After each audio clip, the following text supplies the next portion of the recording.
Good morning. Good morning. Yo, yo.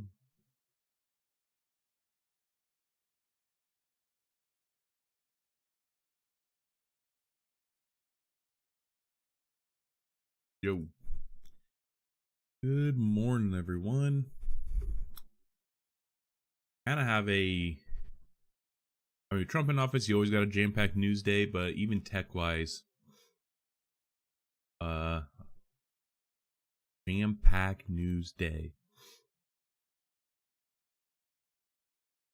I don't really know what the EU's doing, but they're about to get some even more tariffs slapped on them with now I'm for the DMA, the Digital Markets Act, after they kind of enforced it and said that all these American big tech companies broke it. I guarantee you Trump's gonna fucking retaliate with tariffs.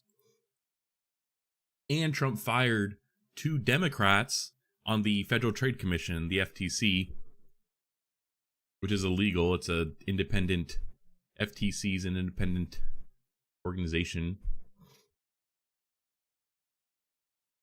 And they are also the antitrust division mainly, which is interesting that he did that. And then I got a market report on VR sales and AR glasses or whatever. And then we got the Federal Reserve meeting at 11:30. That's going to talk about interest rates. I'm very curious to see what they have to say because, they're not a political entity, so they need to react potentially to the tariffs and everything because that's going to potentially raise inflation. But they can't all, but who knows if Trump's actually going to go through with it, or I don't know. So that would be interesting. Oh, and then, bro, I'll just share it.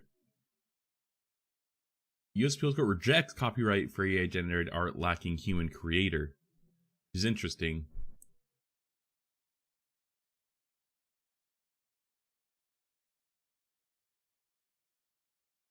Interesting times. And then this is insane too. I mean, it's not like a lot of people actually use Alexa. I will say, it's not like I use Alexa or anything, but a lot of people I think do actually use Alexa. So yeah, and we got 2 videos, which we'll end on the videos. This is a chill. I want to talk about this first. EU pushes ahead with big tech antitrust enforcement.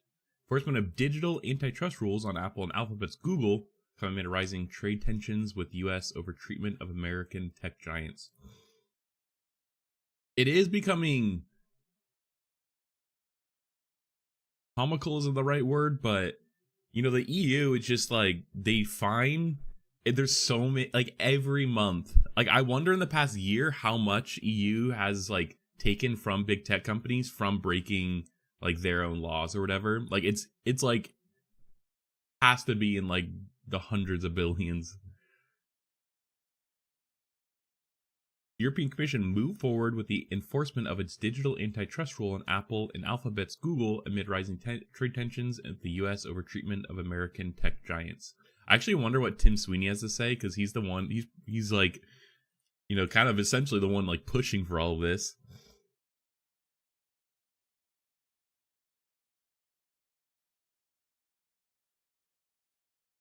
Yeah, he retweeted this.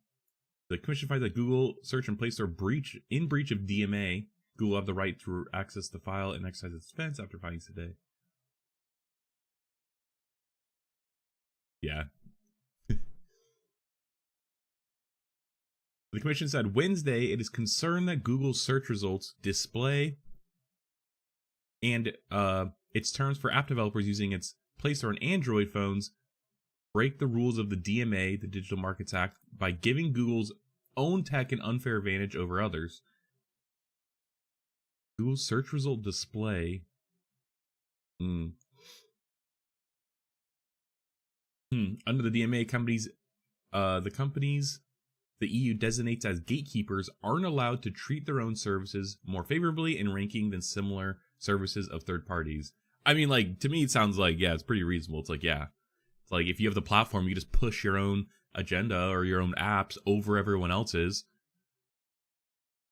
I feel like, like, platforms, like middlemen in a way, like, they were like huge and like obviously big, and then, you know, they kind of dwindled as we're kind of going like direct to consumer, this like DTC, like no middlemen, like work straight with direct with the manufacturer, you know, kind of here. Now it's like on the digital side, the platform was like the best business because it's essentially, you know, you pay for some hosting fees and then like, you know, and like the rules and enforce the rules, and then you just make a commission essentially on every transaction, even though you don't even do anything. Like the sound, it's like sounds so good, but now I feel like it's honestly a pain in the ass. Like obviously they're making a shit ton of money still, but like they can't just operate how they used to, like the Wild West in the beginning. You know, now as the tech kind of has progressed, we get some regulation. There's more and more rules. Now it's like about making it fair and even because we've realized, you know, what the downsides are of these platforms when big tech takes them over or controls them. And so now I feel like it's almost like a thorn in their side versus like printing money. I don't know. This DMA is definitely like a catalyst for the thorn, if not is the thorn itself. Google sent a blog post. The EU's competition rules are hurting consumers and business, and this is what they're always going to say. The commission also told Apple what it thinks it should do to make the iOS devices interoperable with rivals products, from headphones to smartwatches and virtual reality headsets, to comply with the Digital Markets Act. Yeah, and even more relevant, it's like the Pebble smartwatch came back, which is a very simple, like hackable kind of smartwatch. And previously Google or Apple bought them and then shut them down, and then they kind of like somehow got the like rights back, I guess. But now, unfortunately, if you have an iPhone, it's not that good to use because Apple hasn't opened up, you know, the interoperability like they do with their Apple, like their own, you know, iWatch or whatever the fuck their watch is called. I don't even know. Apple Watch. Is it called an iWatch? I feel like an iWatch is a different thing.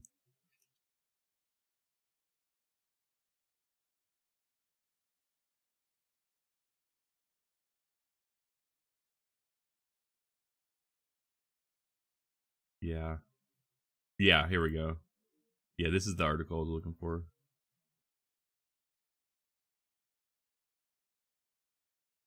Yeah, sucks. Apple Watch, yo. Anyways, Macrooms classic.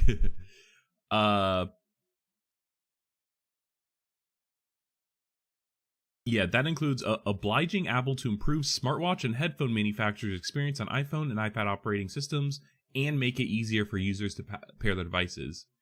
But it also goes both ways, because I want to be able to buy an Apple, I want to be able to buy AirPods, but then have them have the same functionality on an Android. That's mainly why I don't want to get anything Apple. I don't want to get sucked in any ecosystem, because it also goes the other way. But they do that on purpose too.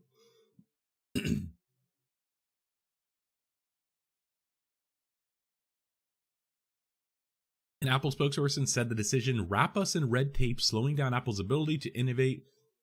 Excuse me, jeez.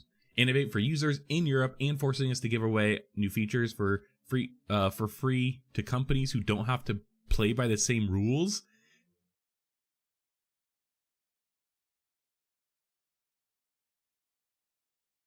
Dang. Okay, but like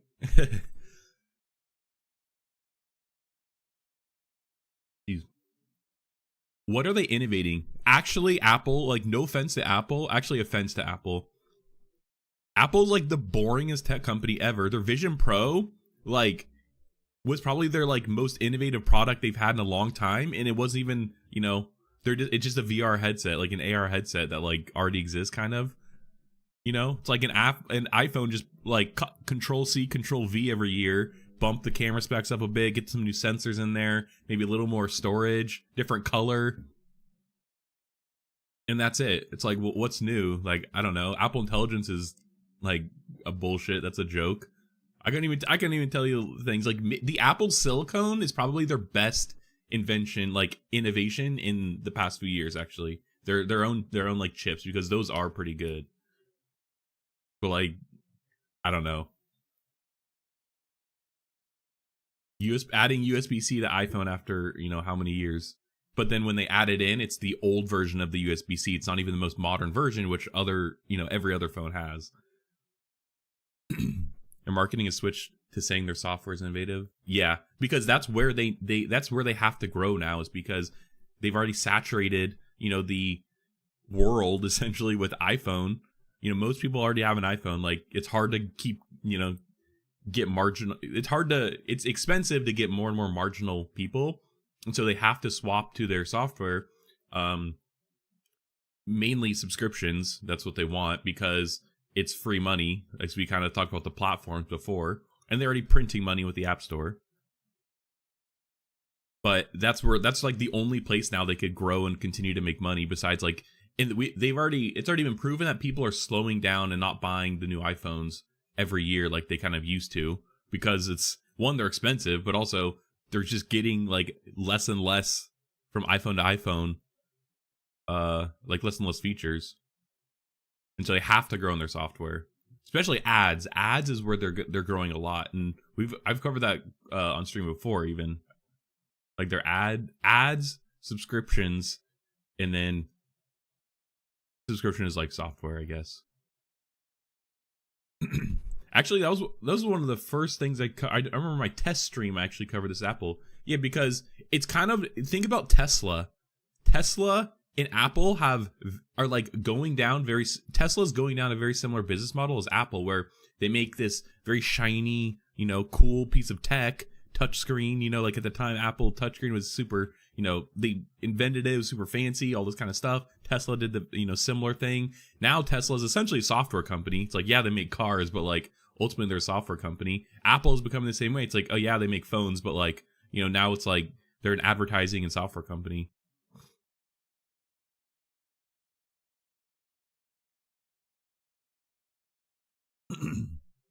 Google kind of did the inverse, where they started as a software company and then went to hardware. Meta's kind of doing the same thing. Okay. Apple said it was continuing to work with the European Commission to help it understand the concerns. The bloc's regulators opened 2 so-called specification procedures last September to give Apple's instruction to make its products more accessible to third-party developers.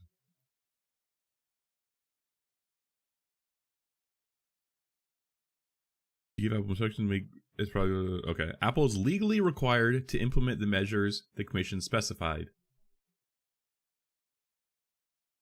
Meanwhile, the EU has spent the best part of the year investigating Apple, Google, and Meta over concerns the company's ubiquitous products fall foul of the DMA. The Commission is expected to get to the final stages of its Apple and Meta probes next week, having already charged the companies for potentially breaking the rules last year. How did Meta break the rules? The decision on Apple and Google have landed in the eye of an escalating trade war between the US and the EU. The Trump administration formally imposed tariffs on steel and aluminum imports last week, prompting the EU to hit back with retaliatory tariffs on a broad range of products that include a 50% levy on American whiskey due to kick in next month. Trump in turn threatened to impose a 200% tariff on European wine and spirits. Bro, it's literally like fucking like trade barons, you know, like it's like the 1800s. Like, oh, you want to impose steel tariffs? It's like oh, I'll get your wine, you Europeans and your wine, you know, you Americans and your whiskey. It's literally like we're having a Cold War in the 1800s. The bloc's antitrust enforcement has already drawn ire from Trump over claims that the multi-billion euro fines it has handed Apple, Alphabet, and Meta in the recent years amount to a tax on successful American tech companies. The U.S. president issued a memo last month saying that the administration will scrutinize how the EU enforces regulation like the DMA, saying that the U.S. is considering retaliatory measures like more tariffs to combat digital services, taxes, fines, practices, and policies on foreign governments levy on American companies. You know what? Good for the EU for actually collecting the tax then, all right? Because at least the EU gets some of their tax, all right? When you have corporations that like to brag and literally put in their there may be some legal obligation to this, I don't know, but they like to put their effective tax rate, but it seems like it's like a badge of honor about how low they could get it, you know? It's like at least the EU's collecting some of the tax. Shit. United States, we just fucking, you know, let it happen. Just the way of doing business. Like, all right, fine. You don't have to pay tax this year. Fine, you found the loophole. It's like, we'll patch it. Next year, you know, we'll play the whack-a-mole game again. They don't even patch it, actually. So I was like, this is effectively a tax, but if you're not paying tax anyways, then it's like, then what's there to complain about?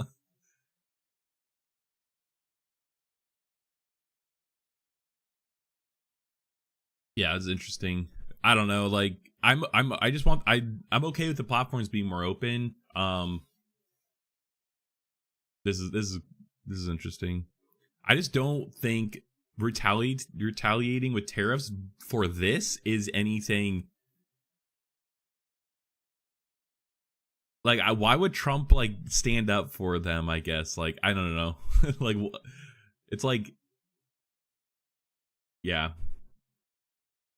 it's just crazy right now. Like, I'm just trying to really be optimistic about like what's gonna happen. I just don't know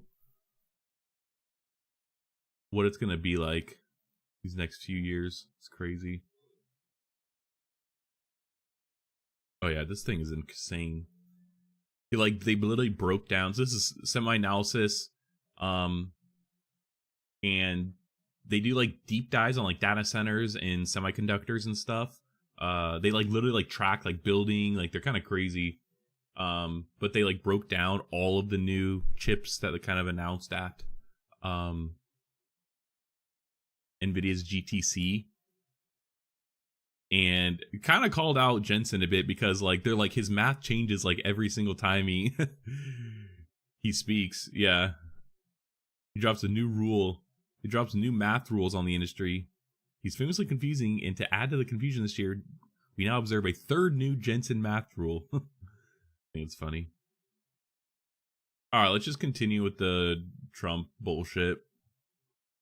So yeah, Trump fires Democrats on Federal Trade Commission. This is crazy because one, these commissions are like independent entities. There's like the FTC. There is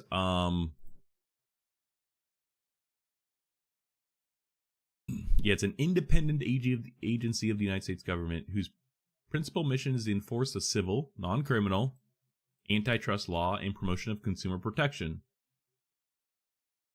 Consumer protection, that's what I'm for. And they fired the two Democratic ones on here, which it just doesn't work like that. But we watched that video on stream like last week or week or two about the unitary, what was it called? The unitary, yeah, the coup. Unitary, like presidential. Unitary executive theory is a constitutional law theory according to which the President of the United States has sole authority over the executive branch. Not only the executive branch, though, it's the entire government, which is essentially claiming that he has authority over all the cabinets that, or all the everything that Congress also like controls, which is like these independent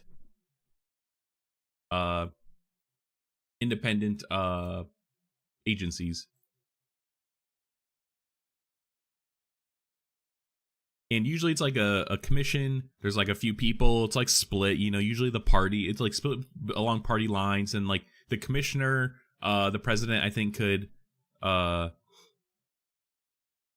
commissioners who are nominated by the president and subject to the Senate confirmation. Before the secondary presidency of Trump, commissioners served 7-year terms. This practice is ended when Trump fired. They already, bro, their Wikipedia editors are insane. Fired 2 commissioners. No more than 3 FTC members can be from the same party. So it's like, but Trump wants the Supreme Court to step in, but the Supreme Court even reprimanded Trump for doing some shit like this. Although, like, they're ultimately probably going to still rule in his favor, which is the fucked up part. One member of the body serves as FTC chair at the president's pleasure. Yeah, the commissioner. This fucking guy. I don't know, because like he seemed like he didn't. He's a solicitor general. He's also kind of like anti, like, big techie.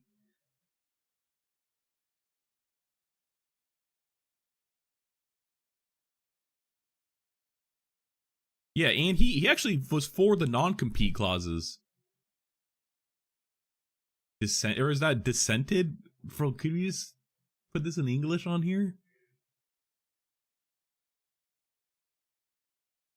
Oh no, he banned it. Yeah, okay. Yeah, banning. Oh wait, that's good though, right? Fuck me, my brain is not turned on. I haven't any coffee. I don't know. It's fucking sad. It's scary times. President Trump fired the 2 Democratic members of the Federal Trade Commission on Tuesday, a rejection of the corporate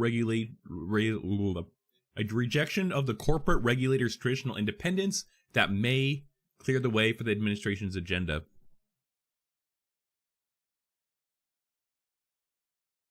Okay, wait, before we get into this, like, I feel like I have this theory.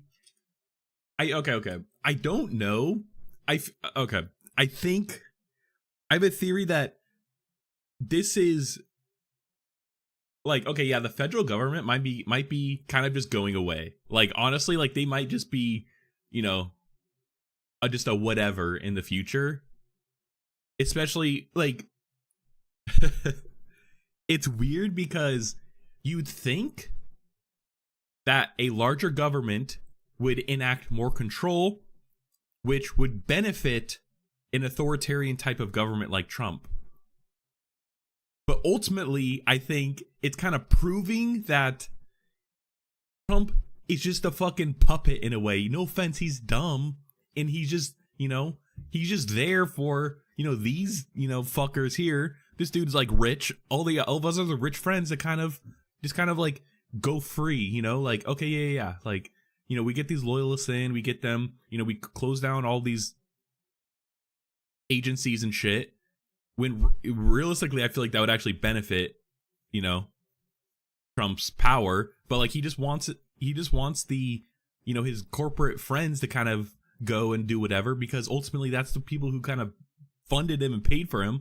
But I feel like shrinking the federal government is going to just bolster state governments, especially state governments who like California, like anyone who like generally is pretty progressive in passing laws, not like progressive politics, but like they're just like, they understand when something is new, when something like can be changed and there's a new way to do things that's better, and they want to like actually do the thing that's new and better, more efficient. I feel like it's going to bolster states like that and actually give them more power, and it's going to make it harder, because like realistically, bro, like you think, fucking Missouri is Microsoft or Google's biggest, customer state? No, it's fucking California. It's New York. It's, Washington. It's, where all these big, huge, cities are. Like, that's an interesting point. Executive branch is stretching their power, but in the process of shrinking oversight. Yeah, I just think that states are going to get more powerful, and blue states who are already pretty, like, I say progressive, not in the political term, but like they're just kind of they see a new way to do something and then they go after it versus conservative, whereas they want to conserve, stay the same. Like just think of like a red, like I'd say Missouri. Like I'm just picking on Missouri. I'm sorry if you're from Missouri, but like the state is like generally like old, you know, like the laws, the way they do things, they're like outdated. Yeah, it's like a weird bastardization of socialism. Yeah, I mean authoritarianism. Yeah, I don't know.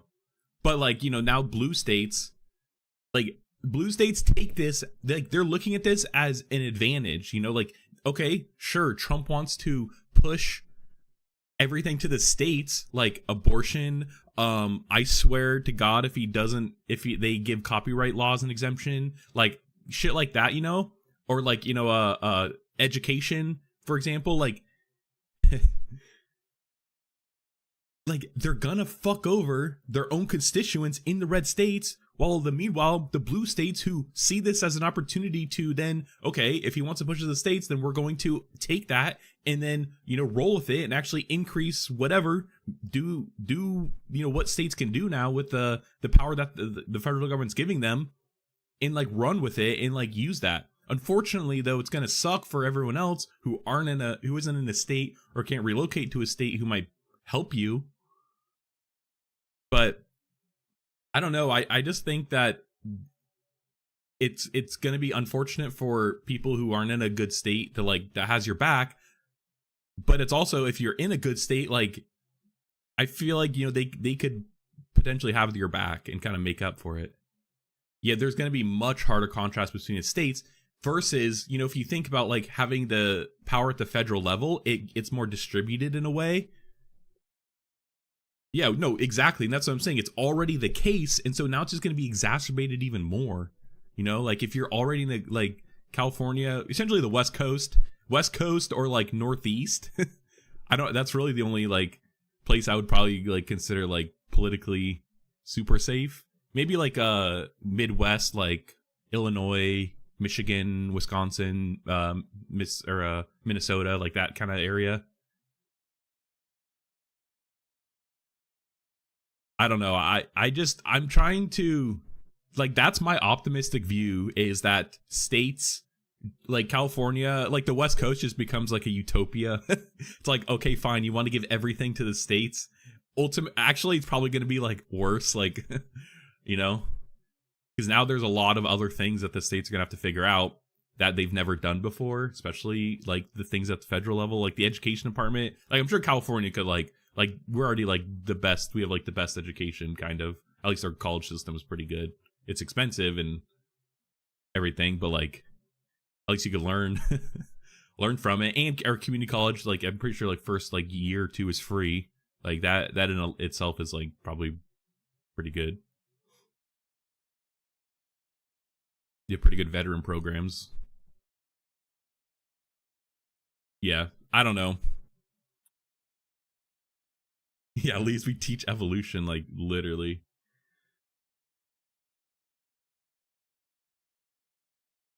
All right, that's my rant. I actually have a more like AI take too, because if AI becomes like actually continues to like whatever, like actually improve and like become way better than like what it actually is, like to the point where it's like if bureaucracy is just processing paperwork, AI could literally like just be like, it could just solve that, I guess. And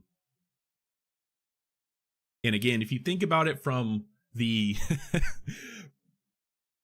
if you think about it from the perspective of red states, like conserve, they want to keep things the same.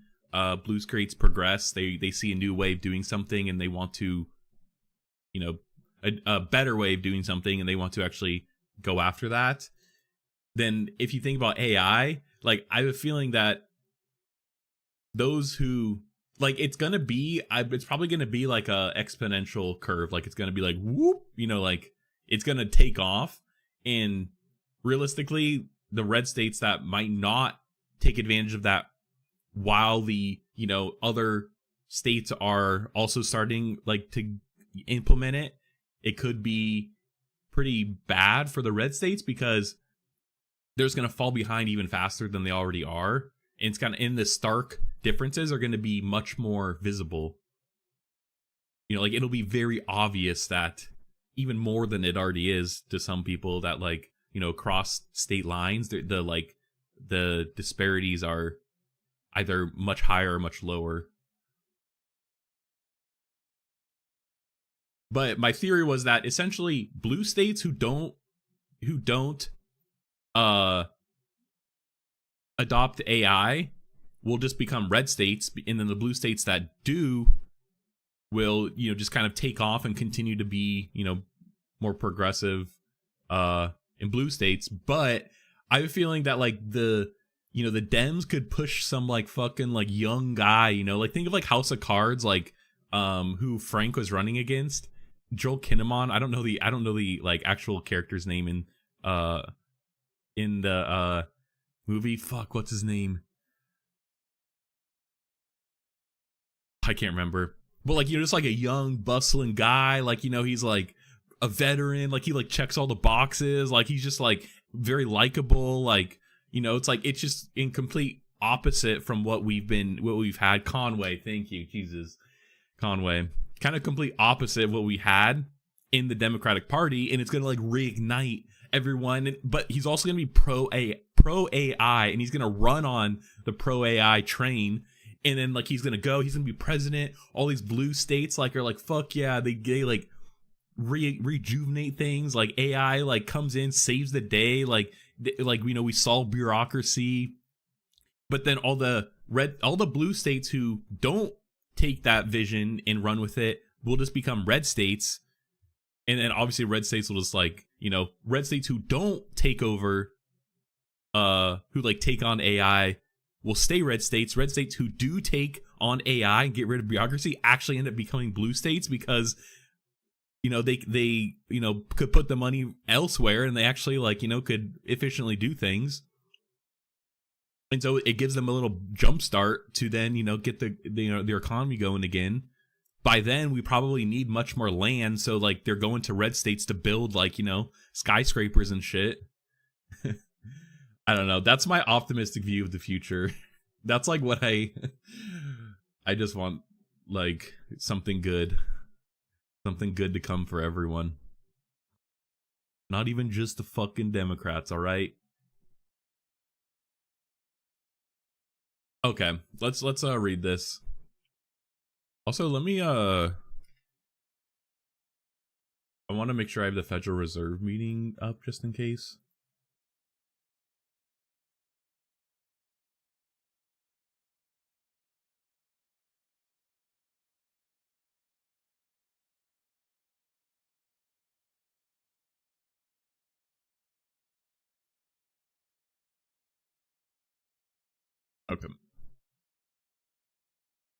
Okay.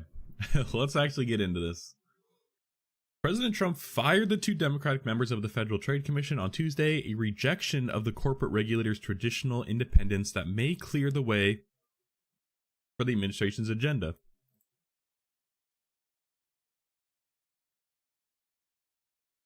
The White House told Democrats Rebecca Kelly Slaughter and Alvaro Bedoya that the president was terminating their roles, according to the statements from the pair. The FTC, which enforces consumer protection and antitrust laws, typically has 5 members, with the president's party holding 3 seats and the opposing party 2. Members of the FTC and other independent regulatory boards are protected from the removal under a 1935 Supreme Court precedent that says the president may not fire them solely over policy disagreements.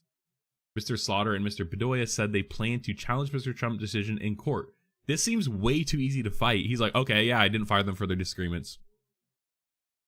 You know, it's like...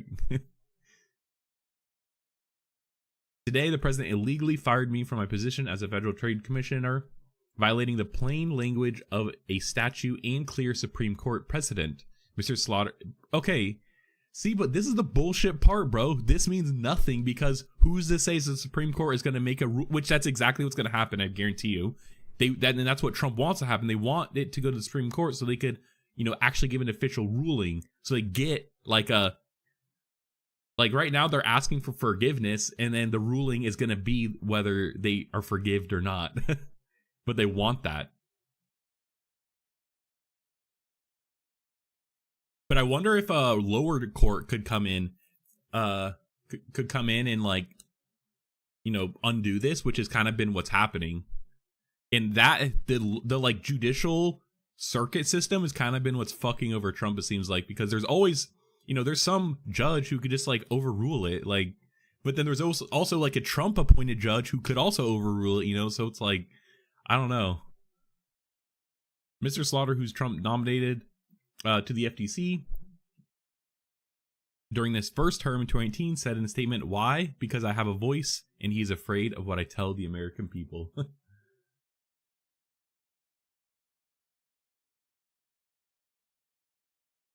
All right. In an interview, Mr. Bedoya, who became a commissioner 3 years ago, said he was worried that the FTC, without independence from the president, would be subject to the whims of Mr. Trump's business world allies. Then FTC without, obviously, but that's exactly what's happening for the rest of the government. So when the people hear this news, they need to not think about me, he said. They need to think about the billionaires behind the president at his inauguration. Yeah. The firings are Mr. Trump's latest attempt. It's interesting they call him Mr. Trump. Mr. Trump's latest attempt to assert the power of the presidency over independent regulators at agencies inside the U.S. government, including those that Congress set to be independent from the direct White House control. Yeah, okay, so it's Congress, yeah. Well, regulators are appointed by the president. Many of them have traditionally held wide latitude to determine the direction of their agencies. But the Trump administration has disregarded their traditional protections. "I'm writing to inform you that you have been removed from the Federal Trade Commission effective immediately," said a letter sent to one of the commissioners, which was reviewed by the New York Times. "Your continued service on the FTC is inconsistent with my administration's priorities." Okay, see, that seems like it's exactly this. That says the president may not fire solely over policies. Like, it seems like that's exactly why, like, him saying this seems like justification. Like, that seems like this. I don't know. I don't know. If this goes to a court, maybe it won't. At least if the judge is, like, impartial. The Republican chairman of the FTC, Andrew Ferguson, said in a statement on Tuesday that the agency would continue protecting consumers, but backed by Mr. Trump's authority to fire the commissioners. President Donald Trump is the head of the executive branch and is vested with all the executive power of our government. Bro, that's crazy he said that, because that's literally that unitary theory. Like, it's like, this is it.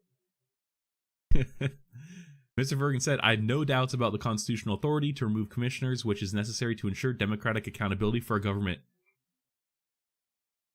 Is he joking, bro? Like, they can't say this with a straight face. Like, come on, guys. Democratic accountability? You fire? You get rid of the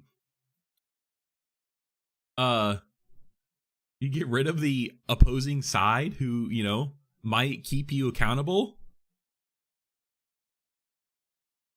The firing allowed an executive order from Mr. Trump last month that sought greater authority over the FTC, Securities and Exchange Commission, Federal Communications Commission, and the National Labor Relations Board.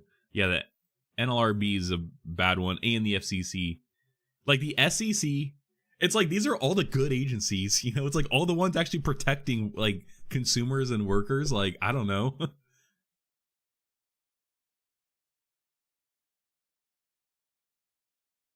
Fuck me. President Trump has the lawful authority to manage personnel within the executive branch. They all keep saying that, It's like, that's like a White House spokesperson. President Trump will continue to rid the federal government of bad actors aligned with the common sense agenda of the American people decisively voted for.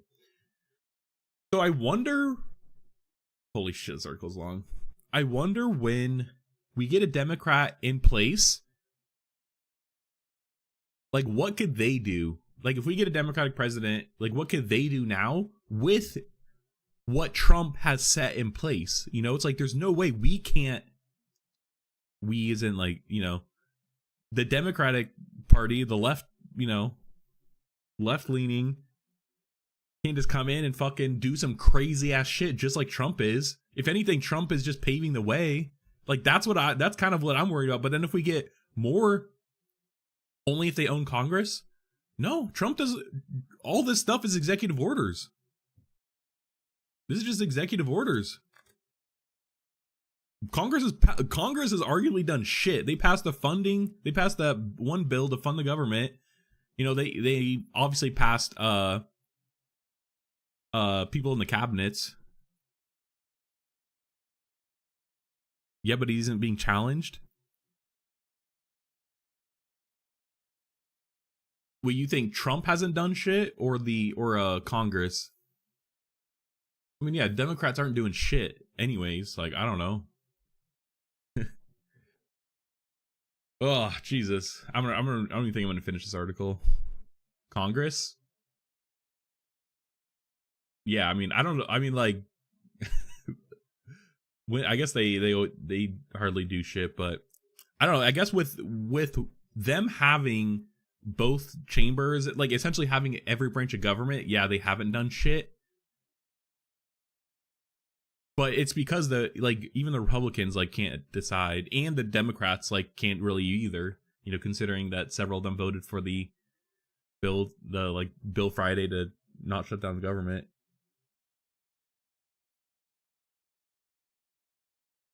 I don't know. Honestly, I have too many Trump stories today. Like, this is so fucking negative. Like, it's so insane. I literally read this and I'm just like, ugh.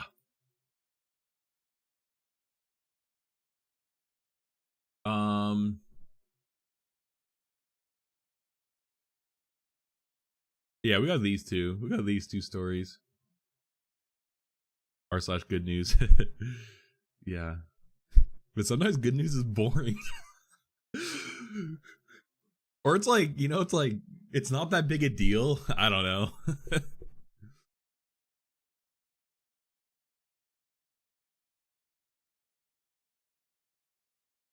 Yeah, it looks like they talk about how they fired other commissioners and shit.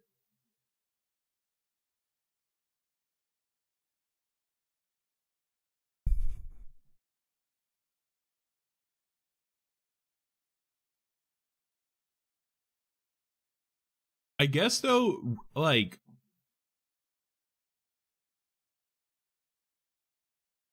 it takes is one fucking Tim Apple, one Apple CEO saying what Trump did isn't in agreement and or he disagrees with it, and then I feel like it could be a good cascade for or a good softball for other people, for other corporations to come in and be like, okay, let's relax. But it's they have zero incentive to do that. They have literally zero incentive. And that's the fucked up part. The incentives right now are completely misaligned. Because the CEO has most of their money and wealth probably tied up in the company. Their pay depends on the company or the stock price going up. All of those align with, fucking over consumers, getting rid of the, branches of government that are supposed to regulate them, cozying up and befriending Trump. All this aligns with that, and it's kind of crazy that that's where the incentives are. I was watching this interview with Ezra Klein and Joshua Citarella.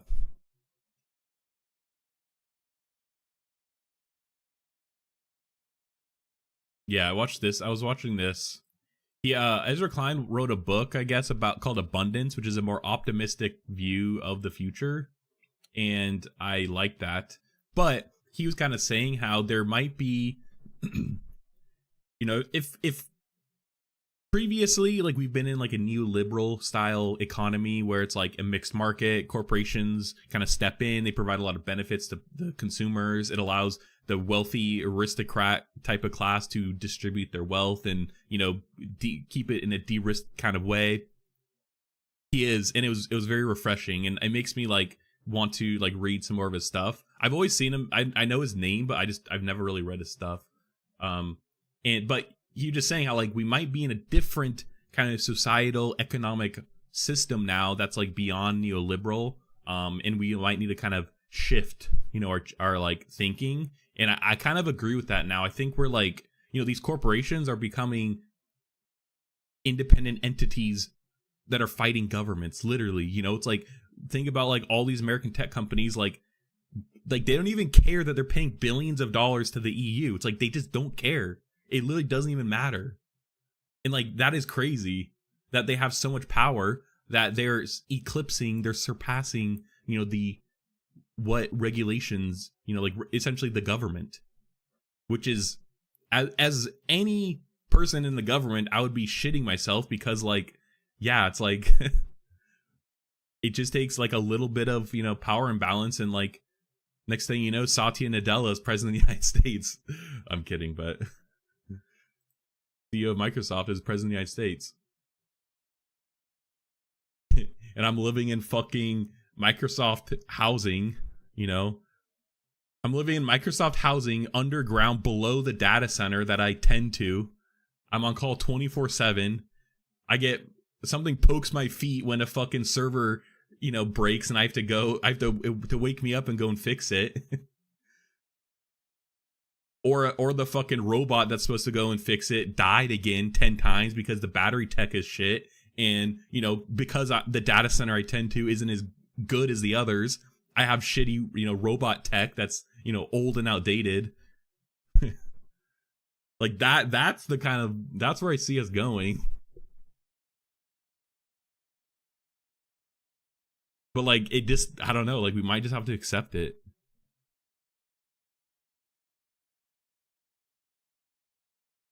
Crazy. Okay, let's take a look at some other news that's a little more optimistic. We got the Federal Reserve meeting. I think that's at 11:30, and then we're gonna do some games. I'm gonna play some games, just mix it up, get some positivity in here, get some chill. Global VR market declines 12%, but the AR plus AI smart glasses take center stage in 2025.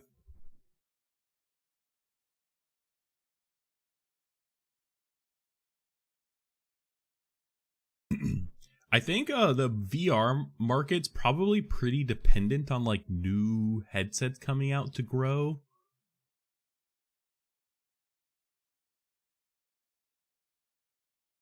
I guess like the market declining 12% doesn't surprise me. Global VR headset shipments fell 12% year over year in 2024, marking the third consecutive year of declines due to the continued weak consumer demand. I mean, yeah, but I feel like it's weak consumer demand because there's not really much use case or motivate. You know, there's not like motivation to buy it, like make it better. We'll see. Actually, we'll watch this after to show what it could do.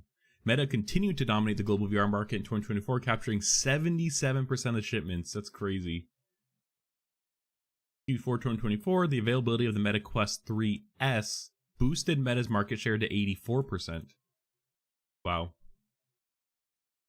Shipment of the Apple Vision Pro declined in Q4 after the initial hype. However, its enterprise sales saw an uptick. The global VR smart glasses market faced challenges in 2024 for AR smart glasses, but we expect that the integration of the AR and AI along with new market entrants will drive 30% year-over-year growth in shipments. Interesting. I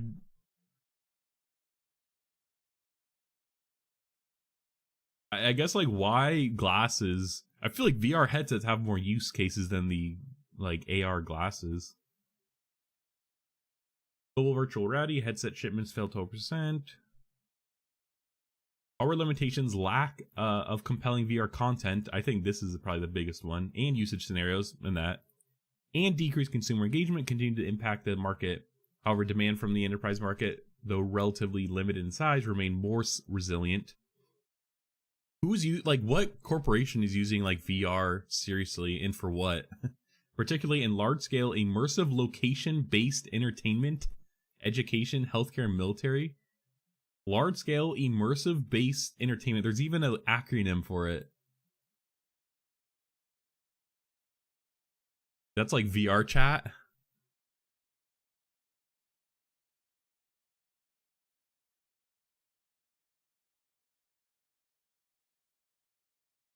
Immersion-based entertainment experience. Oh, this is like Disneyland ride where you put on a fucking headset or some shit, right? Yeah.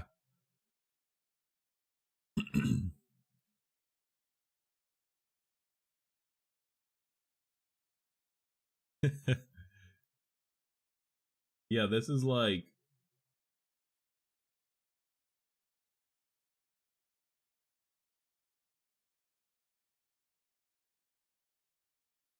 it's like this.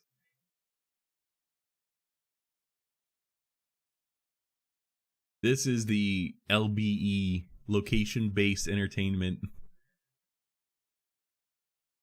This thing is so good. Property of BlackRock. No arms, no legs. Being the meth.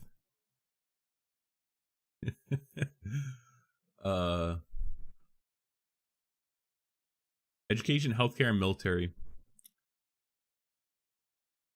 Yeah, military. Even healthcare seems interesting. Like, I don't like. It's hard to imagine what they're using it for. Meta continued to dominate the global VR headset market in 2024 with a share of 77%. In Q4 2024, Meta's market share rose to 84%, primarily due to the launch of the more affordable Quest 3S headset. Sony's PSVR 2 shipments shared a surge to 9% in Q4 2024. Like the PSVR one feels like the worst one. If you can watch movies, then I take that back. But if you can't watch movies on the PSVR, then I feel like it's like, I don't know, get a different one. Fueled by aggressive promotions and discounts during Black Friday and Christmas sales, Apple Vision Pro shipments saw a steep 43% quarter-over-quarter decline Q4 2024, reflecting a slowdown after the initial market hype. Yeah, and we've covered this on stream how this is it slowed down, which they're actually using a Sony sensor that was like their main backing, I thought. In Q4, Apple expanded the Vision Pro's availability to new markets, including South Korea, UAE, Taiwan, which helped partially offset the overall decline. The device's enterprise sales also saw an uptick.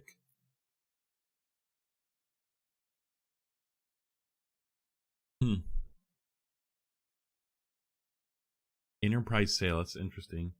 Chinese OEM, Pico, and DPVR also benefited from the growing enterprise market demand in 2024. For Pico, shipments to the enterprise segment surpassed those to the consumer segment.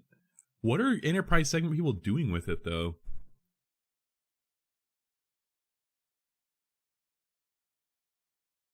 For Pico, shipments enterprise segment surpassed those of the consumer segment, while DPVR saw over 30% year-over-year shipment growth in 2024, driven by strong focus on enterprise customers. What the heck?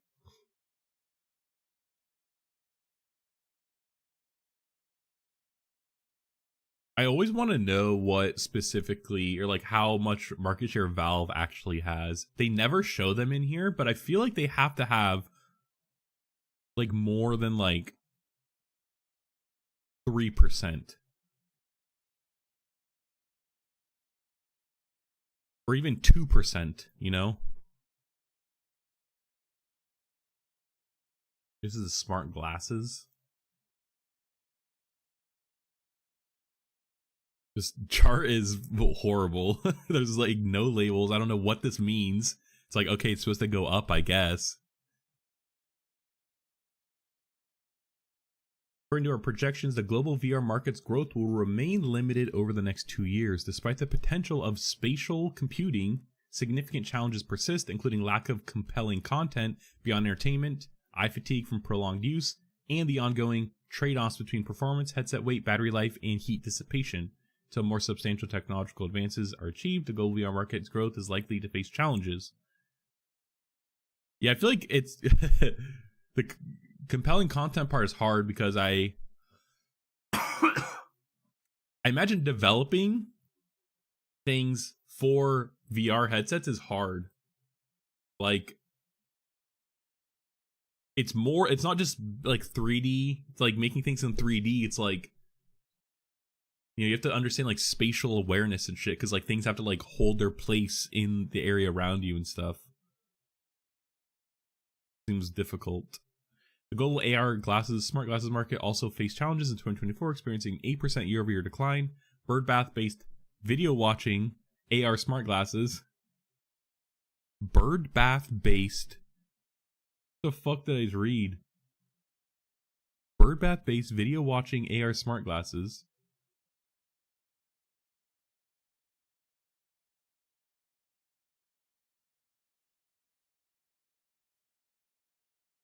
Birdbath-based.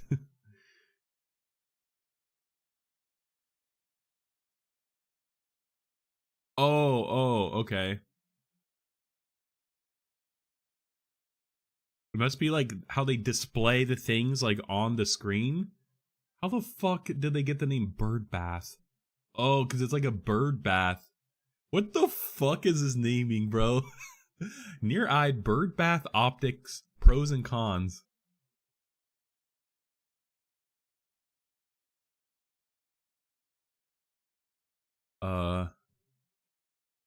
What are bird...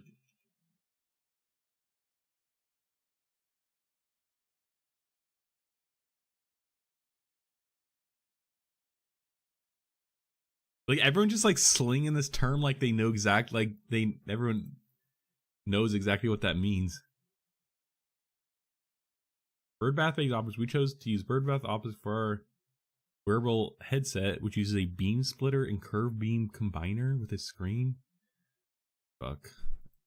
Alright, I'm not gonna be able to figure out what that means in like 2 minutes. In contrast, wave-guided based information display glasses saw a sharp 67% year-over-year decline, primarily due to weak InMo product sales. Wait, we just saw that. Oh, and never mind, we saw this. I saw this, Emmys.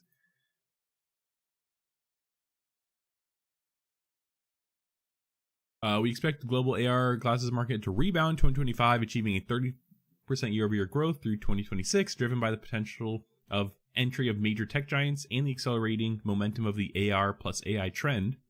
Yeah, I mean, Meta is definitely pushing the AR glasses. They probably already have the most popular selling one. They're like Ray-Ban's one, which they also have the most popular, you know, they hope to have the most VR market share.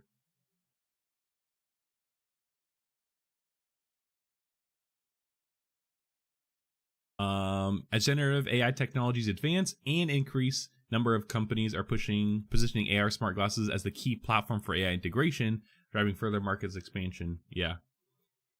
The smart glasses definitely seem to be the next big compute platform that pretty much every big tech company has a smart glasses project. Samsung, Google, even Apple, although Apple's is like more internal still. Meta obviously has theirs. I won't be surprised if Microsoft. I can't remember if Microsoft is or not. There's like a while where like there's just like a bunch of smart glasses news I was kind of covering. Google's introduction of Android XR OS, designed to support existing Android apps and seamlessly integrate with its large suite of large AI models, is expected to unlock new use cases and further propel the growth of the AR smart glasses market. Interesting.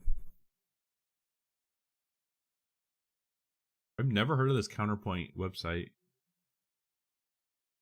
I want to make like a big list of like all these research platforms because I really like reading research papers like this and like market reports. I feel like it actually gives you like a pretty good idea of like what's actually happening. But a lot of times they're paid. I want to start making a list of like actual free market reports.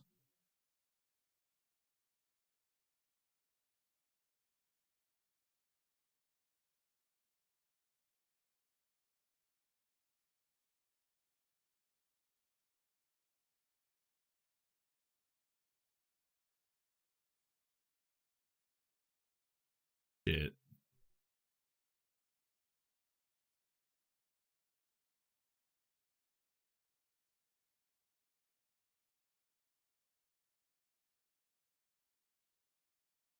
Okay, let's watch this. I've been kind of following this dev, and they're making like a workstation kind of for the VR headset, and you can pair it with like your existing laptop, and it looks really cool.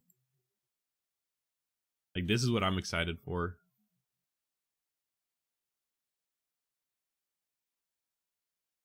Whether it's for productivity or just playing around, there's a lot that Fluid can do that you've probably never seen in a VR app before. Introducing Fluid Link for Mac, a totally new approach to interacting with your digital content as if all your devices Only for are Mac? one big cohesive operating system. Yeah, this is Getting cool. started is simple. Visit the Fluid website and click Fluid Link in the menu. Then download Fluid Link for Mac. Install Fluid Link by dragging it to the Applications folder, and then you can eject the mounted disk image. From there, launch Fluid Link from your applications just like any other program. You'll be prompted to enable accessibility for keyboard and mouse sync and screen recording to be able to see your screens in Fluid. You can customize or disable the secure unlock pin depending on your preference. This is just to keep other people on your Wi-Fi from connecting accidentally, especially if you're in public. Connect from Fluid with the remote in public. It's like I'm sitting in like Starbucks with like a VR headset, like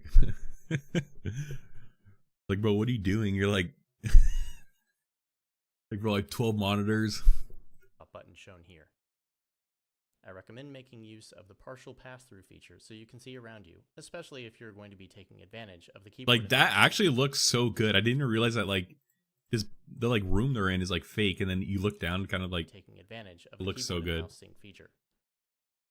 You can toggle Control Sync off with Control Escape on your keyboard, or turn it off permanently in Fluid Link settings.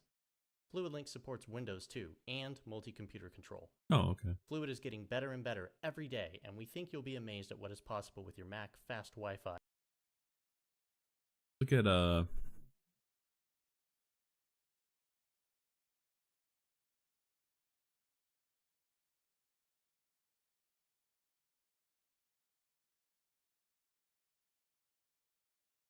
Hey, you might everybody, watch this on is John from stream. Fluid, and I want to talk to you about our next step in creating the best spatial computing platform that's available anywhere.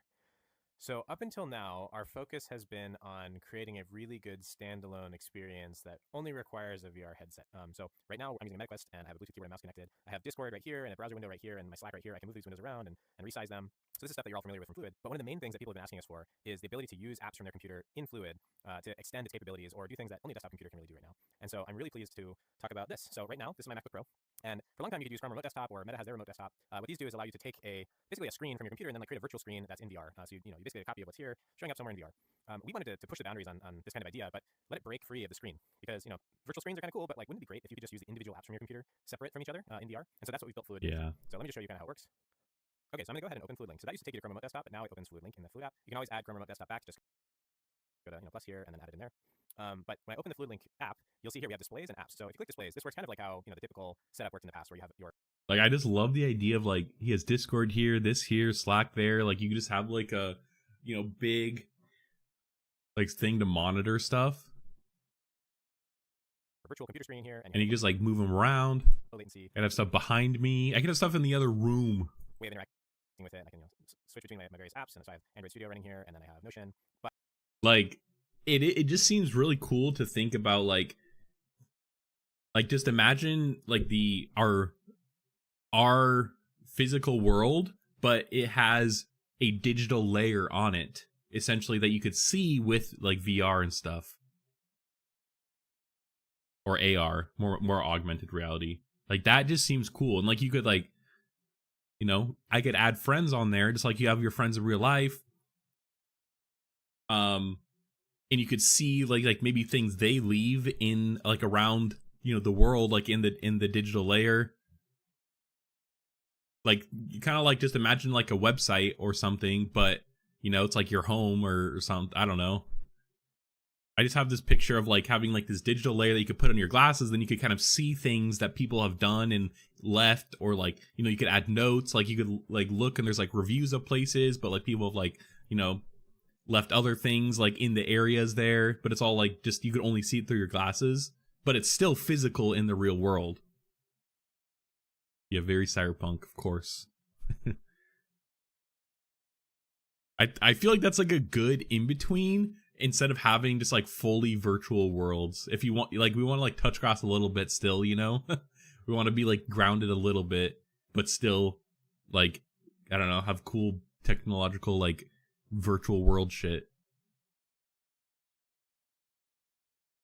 Because actually, there could like, if we just think about attention in general, attention as a resource, corporations don't want you fucking getting this VR headset like Ready Player One, because you're never gonna want to go to work. You know, it's like you just want to sit in your headset. It's like, why would I want to go to the real world?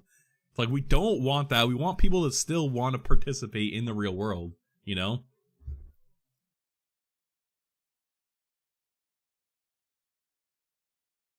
What's that?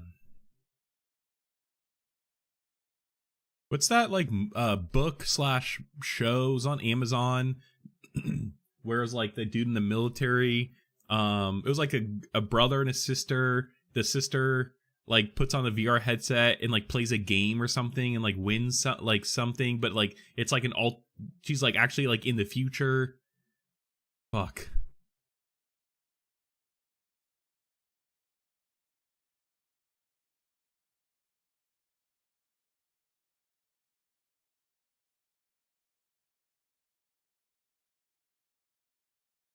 I like binged it. There's like one season. The Peripheral, yes, yes. I think you recommended it to me. That's why I thought you might know it. Yeah, this is actually pretty good.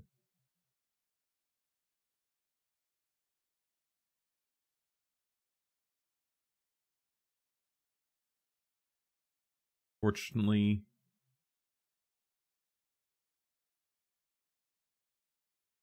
yeah, acting was okay. Definitely some like mid tier acting.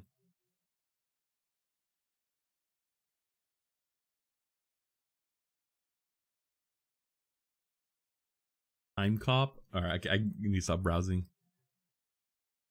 Triple Lil Nas. Was he in the movie?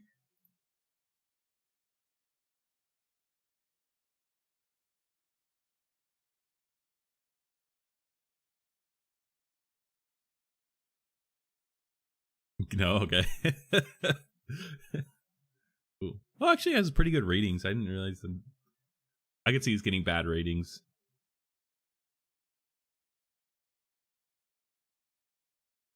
Just remember me, remind me of him. Yeah, funny.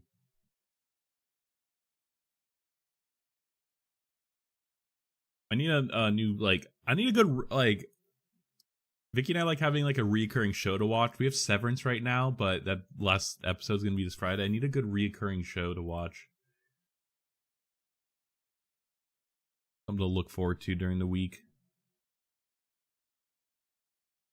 But like, see, like some of these, like these kind of like Netflixy. There's like the Dark Matter book into a show on Apple TV. Oh, actually, yeah, you're right. We need we do want to watch an Apple TV show because we don't want to. I don't want to keep paying for Apple TV. Because we just don't use it. Strange Side Effects.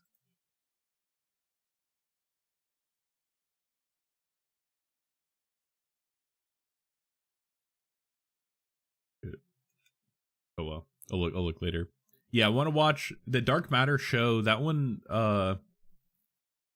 seems good. Oh yeah, White Lotus. I don't know. I wasn't the biggest fan of White Lotus, although I think Vicky said she likes it or wants to watch it. Rise of Gemstones, yeah, that's actually one. Second season is fire. Third season is mid. All right. I need to take a look. I know, like, House of the Dragons this summer. I mean, Dune Prophecy's done.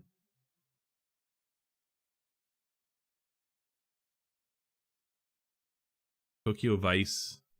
I don't even know. I think there'll be one more season of that.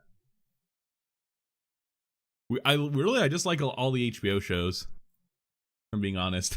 I just realized like everything I listen to is HBO. But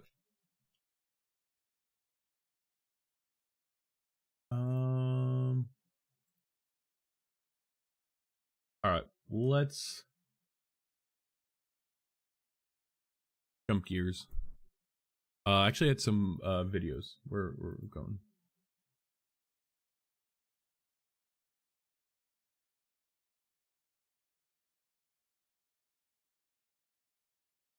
Oh yeah, I was gonna watch this and this. Maybe this. This looks cool.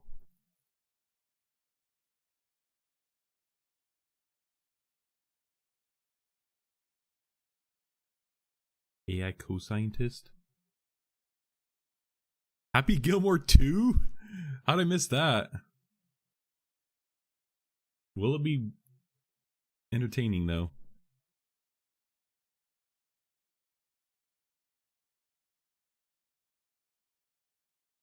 Will it be entertaining?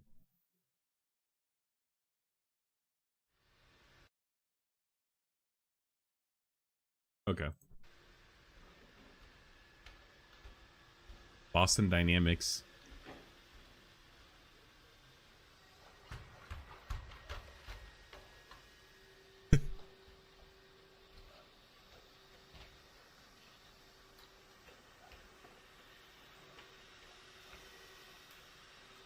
Bro, it's so loud.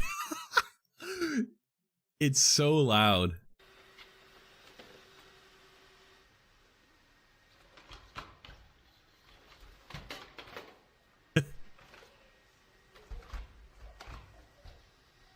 It had like almost bounced.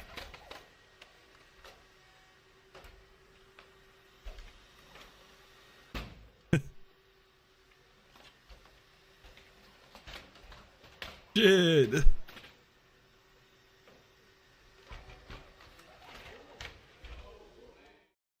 They're like, no way. One thing I like about Boston Dynamics is that they're embracing that robots don't need to move like humans. I watched this video on the other day.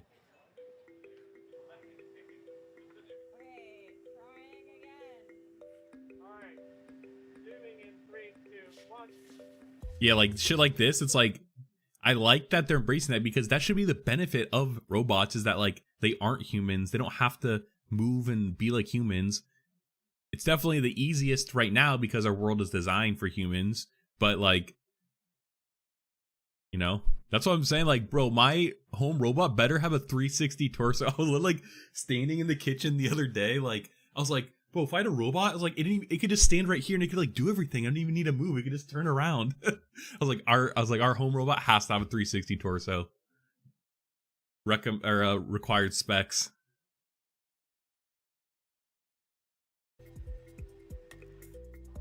The core reason people are so interested in humanoid robots today is the promise of a truly flexible robotic solution that can switch between tasks. The fact that it's like moving like this. The promise of a truly flexible robotic solution that can switch between tasks and applications in a way that we just haven't seen before in robotics. The world was built for humans, and the huge promise of humanoids is that they will be able to enter into those human-built environments and immediately add value. Yeah. Previous generation of Alice is able to. It's also interesting now that Hyundai owns Boston Dynamics, so it's like obviously it's going to be manufacturing and like car shit as as what is going to drive them. No pun intended. Really athletic things, but right? yeah.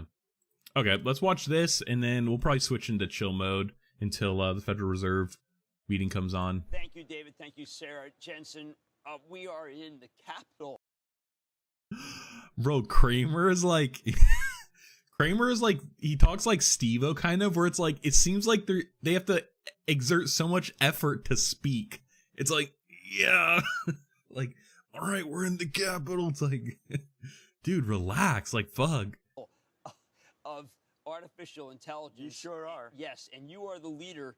And you put out a number yesterday. I've never heard a CEO ever say, listen, we've got $1 trillion roadmap, and it's going to happen sooner? How is this possible? Well, you know, we're building AI infrastructure for the world. And it is very clear now that we're about $150 billion of AI infrastructure into a journey of trillions of dollars of infrastructure. And so we've got a lot of AI to build. I was here last year. Totally different feel, Whoops. different vibe. Felt there was a limitation to it. What happened in 1 year? Well, in 1 year, we made AI better. It's smarter now. It can reason. We made AI more useful. Just about every industry and every company, all these companies are all building AI into their systems and into their products. And we've got a lot more energy and a lot more land and just so much more desire to build out these AI infrastructures. What is the title of this? In near term, impact and tariffs will not be meaningful. People who just even a month ago were saying, look, there's an outfit in China that is going to eliminate a lot of what NVIDIA provides, and therefore NVIDIA's these chips are way too expensive. What I saw yesterday was that not even a factor in your thinking or anyone else's thinking. It was an abstraction. It was a distraction. Well, it is true that these processors and these computers are quite expensive. They're quite expensive to make. And this is the largest chip in the world. It is the most complex computer the world's ever made. And so it's expensive to make. However, it saves you a mountain of money because it does work. Saves you a mountain of money because the amount of time it saves you, the amount of times the processing time it reduces is incredible. And number two, now because it generates tokens that you can monetize, the amount of money it helps you make is incredible. But why just in the last 24 hours do I hear from GM, do I hear from Disney, do I hear from Cisco, do I hear from BlackRock, do I hear from CrowdStrike, who all of them say, look, our partnership with Jensen is key to our future. Well, AI is the foundation, the operating system of every single industry going forward. And the reason for that is, of course, everything that we do in life is underpinned by intelligence. All right, good. And we create, what NVIDIA builds, is the infrastructure for manufacturing digital intelligence. Now, we're looking at this as one processor, but in our data centers, we announced a way yesterday to connect millions of these together using silicon photonics. And so we now have the ability to go from 100,000 of these things to millions of these things running in a data center at the same time. And that infrastructure, that factory, if you will, is the factory of the future. Now, I do want to go for a moment before I go to robotics and autonomous vehicles. It's interesting to have like all their like server racks like set up in the background like this. I want to put on my journalist's corrosive, sardonic hat and say, well, wait a second. What if the president puts 25% tariffs on and Michael Dell is slowed down? HPE, we talked about yesterday, they're slowed down, and it could put a limit, if not a cap, on your growth. Well, we want to build, we're enthusiastic about building in America as anybody. And so we've been working with TSMC to get them ready for manufacturing chips here in the United States. We also have great partners like Foxconn and Wistron who are working with us to bring manufacturing onshore. So long-term, manufacturing onshore is going to be something very, very possible to do, and we'll do it but incredibly the Chinese are still a key partner right now. You have a lot of businesses. I would say 17% of your business. Yeah, in the near term, I would say in the near term, tariffs will not, the impact will not be meaningful. And but AI diffusion. Yeah, but near term for everyone, tariffs won't be meaningful, obviously, though. Like, because it takes time for them to, for them to kick in, for everything to catch up. I do worry for NVIDIA, though.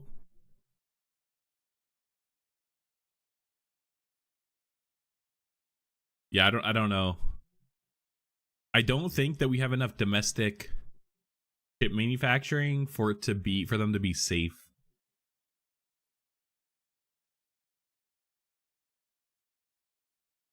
By Biden, which said really there are only 18 friendly countries that we want you to do massive business with. That seemed arbitrary, if not judgmental, in a way that I think you and I would say it makes no sense. As you know, as you just look around here, there are companies from all over the world. AI's gone mainstream. Okay. AI isn't some magical technology. It's incredible technology. Well, but it's used for everything. It's used for healthcare, and education, and agriculture. We should talk about robots.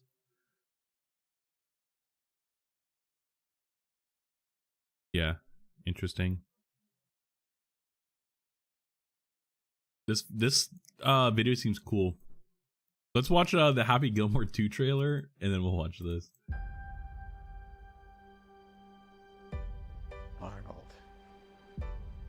Jacko. Tiger. SpongeBob? What is that? What's with the beaver teeth? I haven't swung a club in years. I'm a little intimidated. All these guys hit it big now. I don't know where to start. Come on, brother. Oh, it's like he's coming out of retirement or something. That's a good pickup. Like, just that alone has already been, it's like already a good nice story to it. Rip it and rip it. I guess I need to update my happy place to something a little more age appropriate. Dude, Adam Sandler's just fucking old in general.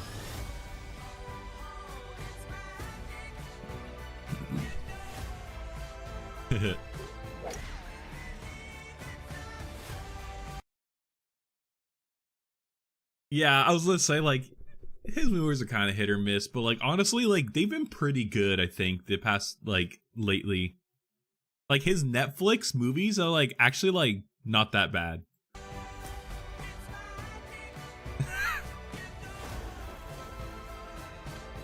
Mr. Gilmore? Holy shit. Bro, the actors they have too. We're not done with golf. Let them see the happy I fell in love with. Let's go.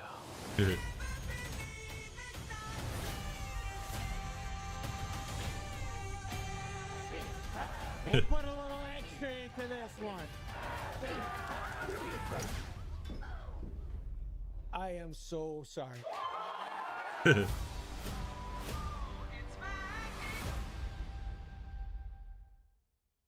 Cool. It's self-aware, so it's okay. It's goofy. Yeah, true. But his buddies are heavy hitter actors. Yeah, that's always the best part. Is like he just pulls the best cast too. And he brings out like a goofy side of like all these actors. Like all the actors are like funny on their own, but like, you know, it's kind of like, I don't know, the way they have the chemistry together and everything, it's great.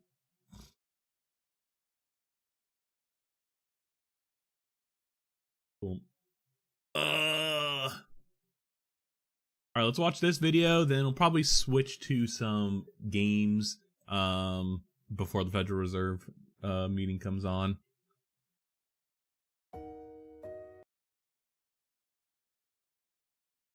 It's interesting, this Severance building actually like now doesn't look anything like it does in the movie.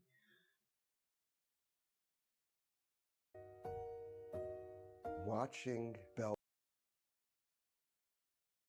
I guess the background is probably a lot of it is CG.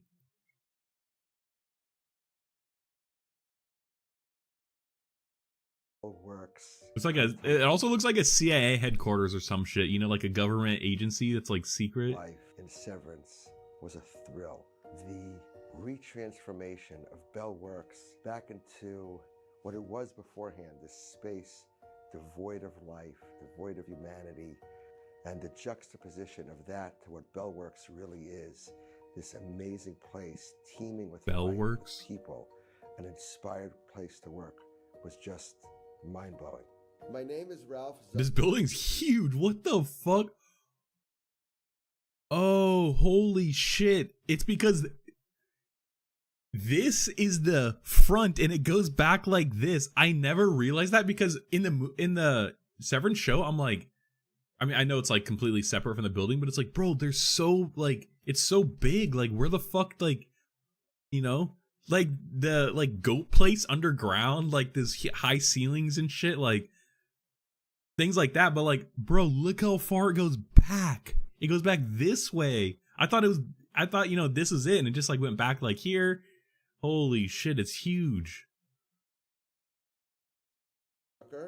I'm the president and CEO of Inspired by Somerset Development, the developers of Bell Works, and I purchased Bell Works in 2013. Bro, this is crazy. What is this company? I guess we'll find out.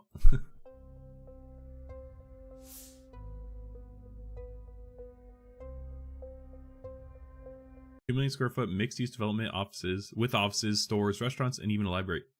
It's literally just a mixed use. ICMS, that's a big company. Bellworks is? Zucker? Like Zuckerberg's long lost cousin. Says his firm bought the property in 2013 for $27 million and has since given it a 10-year, $273 million makeover. Fuck me, bro. This is like peach trees. but instead of going up, it goes across.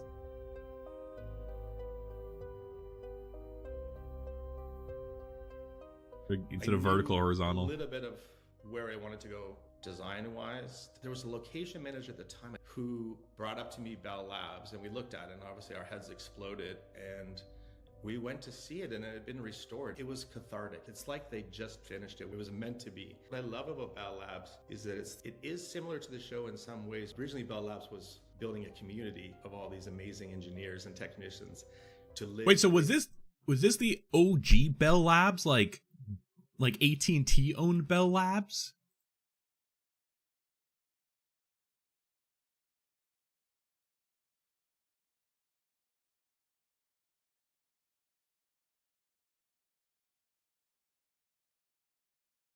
Bro, this is honestly kind of cool. Like, I kind of like how they built this big building. It's like, I imagine that you could live there. It's mixed use, so there's like housing, restaurants, you know, like here's like some entertainment, and you could kind of just live there in this big community, and it's kind of everything you need. Like, I don't know, it kind of sounds cool. You can maybe even like work there if you want.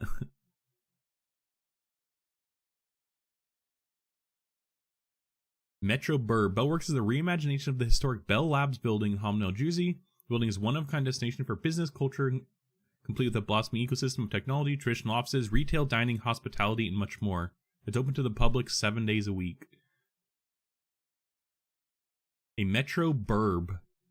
Bro, this seems like a cyberpunk term, like the burb. That's like what they called it in like Snow Crash. They're like, yeah, out in the burbs. Metro Burb, an urban hub, a little metropolis in suburbia. A large-scale mixed-use building with great great access, office, retail, entertainment, hospitality, residential, health, wellness, fitness, everything you'd find in a metropolis, but in a great suburban location. If you build it, you will have more demand than you could possibly supply. This is an interesting idea. I love urban planning, like shit like this. Like, this is cool.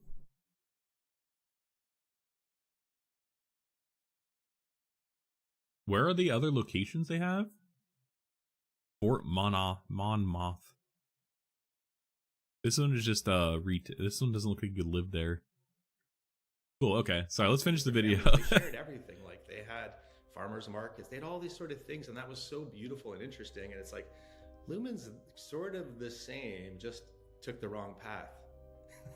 Yeah. Holy shit, bro, the budget for this movie's insane. That's just for filming? I mean, the show is great, and so, like, it's, you know, its money is definitely well spent, and visually it's fantastic, but that's so expensive. For me, walking in one morning and seeing what the Severance crew had done to Bellworks with their incredible magic was jarring. It literally made my heart skip a beat. I had to remember that this was temporary, this was just the movies, and it would be over within a few weeks. I couldn't tell if that was good or bad. He's like, it'll be over in just a few weeks. Like, it was jarring. Like, it seemed like, at first he was like, it's crazy, it was so cool, they transformed it, but then he's like, it'll be over soon. Brutalist feel to it. Let's embrace it. And it's all about the scale and the domination of these places, but you still feel really welcome. It's really like a strange dichotomy of your spirit in being in those places. They're just attractive to us. It's interesting. Stylistically, it had things that were slightly artificial and real at the same time. It kind of led to that rabbit hole that we get to go down later. Bellworks started its life as Bell Labs. Okay, so this was the original area where, like, Bell Labs was. That's crazy. That makes it even cooler because Bell Labs is such a, like a foundational company for early technology. It came to life in the late 1950s, early 1960s, designed by the world-famous Finnish architect Eero Saarinen, and its purpose was to serve as an incubator, as an idea center.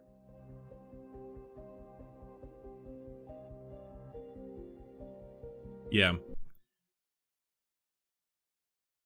Yeah, Bell Labs is awesome. They actually were like existed for a long time, like up until like the 90s, or even because my dad actually worked for them or did jobs for them under AT&T, like while they were still AT&T.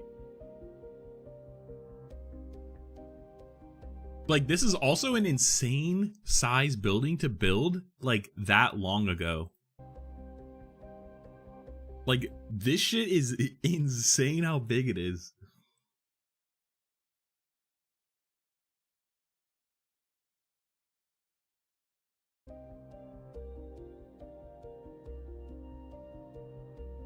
Alcatel-Lucent put the Bell Labs building up for sale and slowly started to vacate the building from its inhabitants.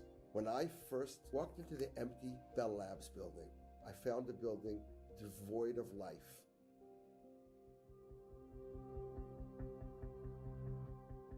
We could take this great atria, turn it into a pedestrian street, bring life into the building, create what we now know to call a metroburb. From that original vision, it took 5 long and painful years to get all the different myriad of regulatory agencies and stakeholders that had to be convinced that this could actually become a reality. I think there's been various plans to do stuff like this in malls. Pretty sure there's yeah, well, did it pass? I thought the Sunrise thing didn't actually pass, but it may. I haven't been keeping up. But yeah, it's exactly what I was thinking of, was the Sunrise Mall one, where it's like it's going to turn into like a big park, mixed use housing. That's what they should turn malls into, honestly.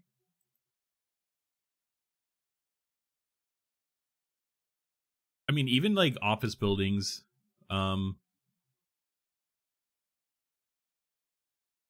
I feel like, you know, property developers like don't really want to take risks like that, where it's like they don't like, I'm sure it's like safe to just like build offices, like, dude, the domain, it'll just eventually get filled in kind of thing. But like, this is definitely a risk that they took, but like clearly it's paid off.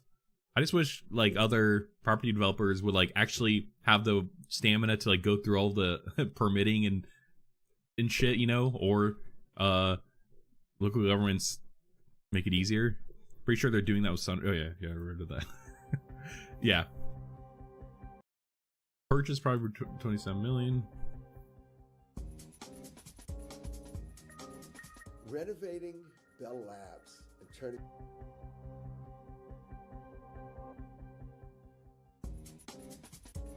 Like, this picture looks cool. I wonder what these neighbors think of this. Like, I could see them being like Karens and like hating this. Like, everyone here is like such bliss, happy, like loves the area. Then like these fucking Karens out here just like, oh, this building, my property value. Renovating Bell Labs and turning it into Bell Works took many, many years. It could not all be done at once. We slowly but surely started renovating different spaces. We created 7 model offices. We did each space, interior spaces, as we leased them up.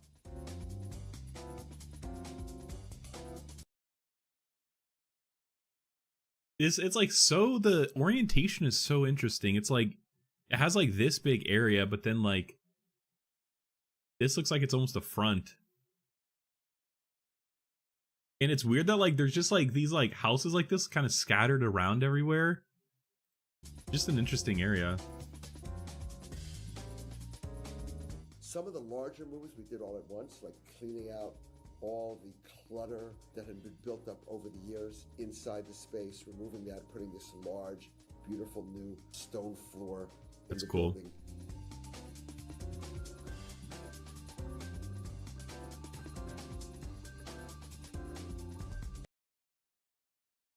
Oh, what the fuck?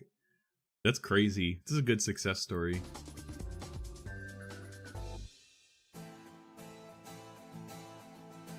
Bro, what is this like the like basic ass music they're playing? Like, an office of just one place. They're building a community for everyone to be together. In this day and age, I think is really special. They put a lot of money into it, and they created something that's got a library now. It's got kids nursing. It's got everything. It's like it's the same kind of community-based idea. I really don't find it that dissimilar in a strange sort of way. It just happens to be the nice version.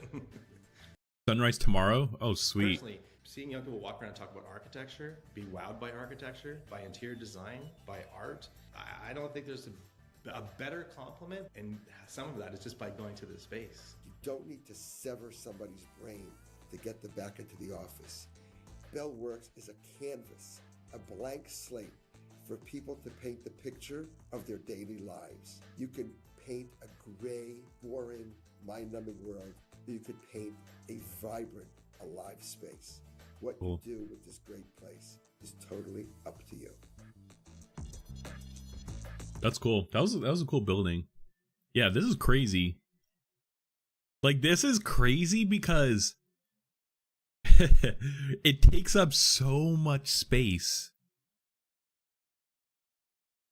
Literally 2,000 units of residential while still maintaining 300,000 of retail space. Plus all of this shit. Like, it's insane how much space a mall takes up. Bro, that's what land value tax. Bro, we need to use land more efficiently. Like, this shit is crazy.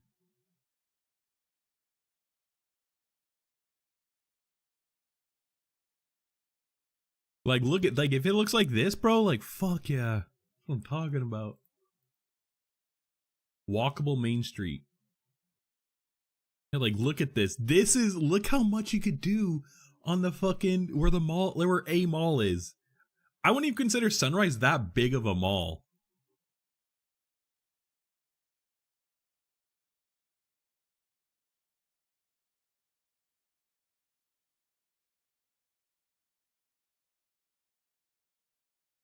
Like, literally, it's like apartments. Then we got some hotels. We got entertainment. Employment anchors. Interesting. Sunrise Commons. Yeah. Like, bro, this is insane. This is going to bring so much to an area that just, like, needs some sort of, like, new revitalization here. That's cool. Original plan is approved. Looks like there's an amendment to allow quick service restaurants. Yeah, bro, fucking they're not gonna allow like fast food.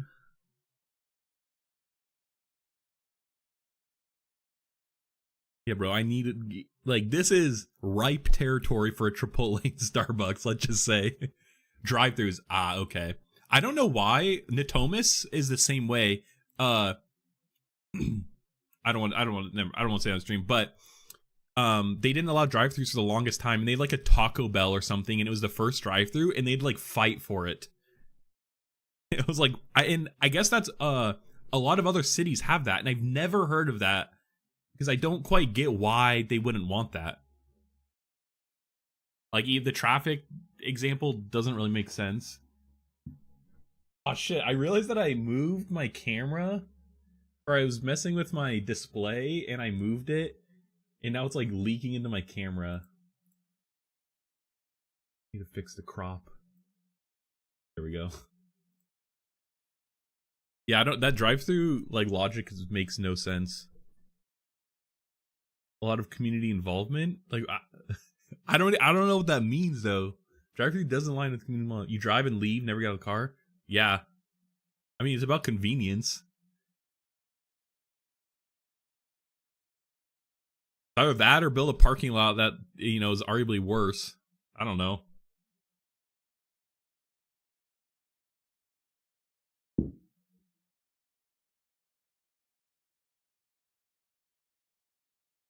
The planning thing, yeah. I'm sure there's like motivations to get you out of a car, but also like as from a business perspective, it's, you know, it's the most convenient, so more likely to spend money. I don't know.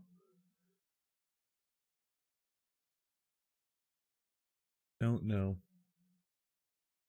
If you want people to engage in the area, you can't have drive-through. Yeah, makes sense. But like,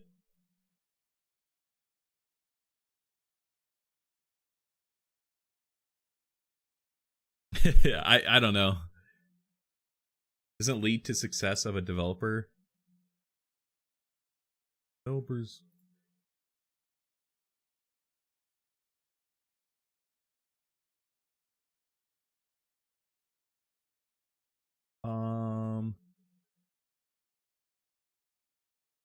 You put your bullet next to a few shots, you're likely to stumble into. Yeah, no, totally. I get that. I guess though, like realistically, if you think of like where the new Costco is, like, I don't know, like no one is. Like, what are they developing? Like, you know, it's like if someone puts a drive-through there, it's like there's nothing around it. Like they're in an island on their own. You know, it's like there's a gas station there, and like it makes sense. Like if it's in a shopping center or like a play or something like that's the Sunrise thing we just looked at. Like, sure, I could see them there not wanting that because it doesn't fit. That's considered industrial. But I mean, there's like shops and stuff there. I get there's like retail shops. Yeah, pavilions. Yeah, that makes sense. Exactly, that makes sense. Yeah, no, I agree with that. I guess it's everywhere though. Like in the Thomas though, for example, like it's not like just it's everywhere. So I that's where it's like just a blanket ban. It's kind of dumb. It's a more modern dev strategy. Interesting.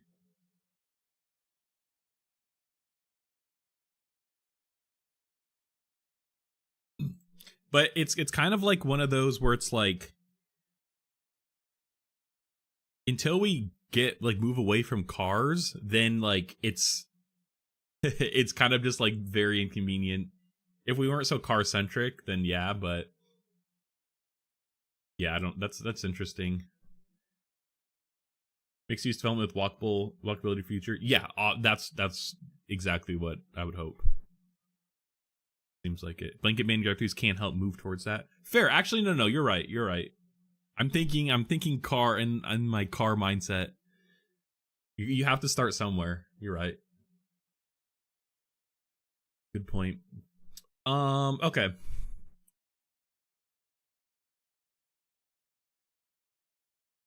Government cheese.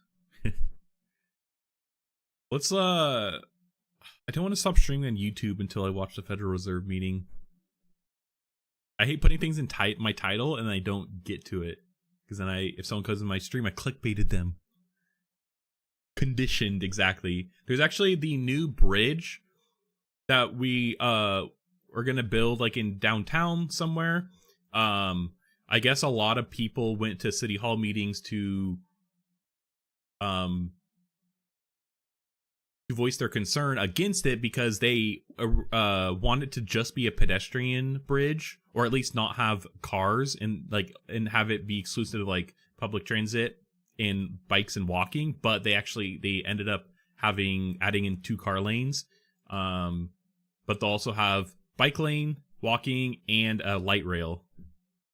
Yeah, exactly. It was, and so that's like I don't know. I guess flip flop, but most people in support of the bridge put in comments going against the car infrastructure on the bridge, because I thought they were turning an existing bridge into a car only bridge, and then they were going to make this bridge be like a pedestrian, like more friendly one that connect like the Doko kind of area to the new, or like the West Sac area to the new downtown.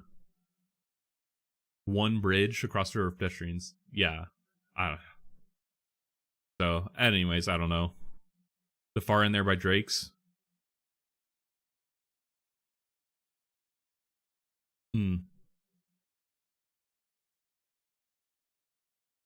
Yeah, it sucks. And also considering now that, I mean, we're gonna have the A's here for a bit, and we're like building out a bunch of that like Doko, or the like where Drake's is. They're kind of building that out now. Which I'm not sure what they're building next to Drake's there, but they're building something. yeah, interesting times.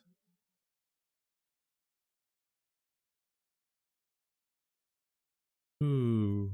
All right, I'm probably going to I'll just end the YouTube stream because I just want to chill, throw some games up. I don't know why YouTube. It's like because the VOD kind of gets pushed as like a YouTube video. I kind of just like to keep it more focused. That's why I'm gonna try and keep it to just news and then game on Twitch. Twitch is like less like it doesn't really matter about like the VOD and stuff that much. So Twitch is kind of the whatever platform. All right. Thanks, YouTube peeps. If you want to watch Federal Reserve meeting at 11:30, come over to Twitch. Oh, they're actually live now.